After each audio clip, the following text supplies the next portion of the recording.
the former Australian Prime Minister who signed the Paris Climate Agreement in 2015 is now lobbying for his country to withdraw from the accord.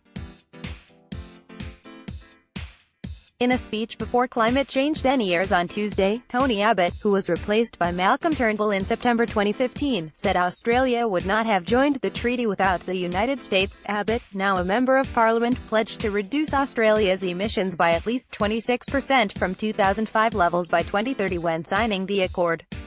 But Abbott recently repudiated the global agreement, saying advisors misinformed him and that he didn't understand how the decision to reduce emissions would affect the economy.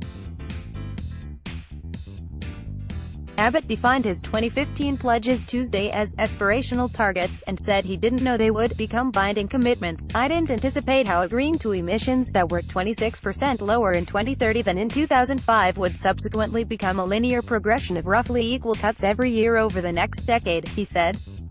"My government never put emissions reduction ahead of the well-being of families and the prosperity of industries.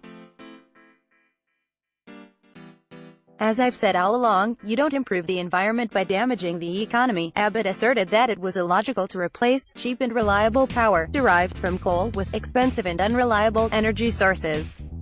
While acknowledging the increase in atmospheric carbon, he minimized the immediate impact of climate change and attributed concerns about climate change to fear-mongering. "Storms are not more severe, droughts are not more prolonged, floods are not greater, and fires are not more intense than a century ago." Despite hyperventilating reportage and over-the-top claims from Green politicians, he said, "Studies have shown that Australia could be particularly hard hit by climate change."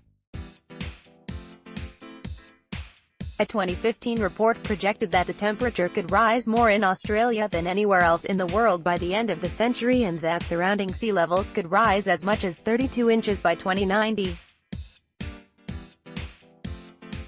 2 years later, a government report warned that climate change is already transforming the country's ecosystems and human well-being, and advised the government to develop a more comprehensive plan to meet the challenges of global warming. Abbott's comments come during Turnbull's attempts to gain support for the National Energy Guarantee, which will prioritize investment in cleaner energy sources. Public opinion is mixed, according to a recent Guardian Essential poll, with 15% of voters thinking the NEG will decrease energy bills and 22% believing it will increase them. Abbott has repeatedly levied a tax against Turnbull's proposed energy policy, and the two have clashed publicly. Both belong to the Liberal Party. Turnbull has reiterated Australia's support for the Paris Agreement since President Donald Trump announced in June 2017 that the United States would withdraw.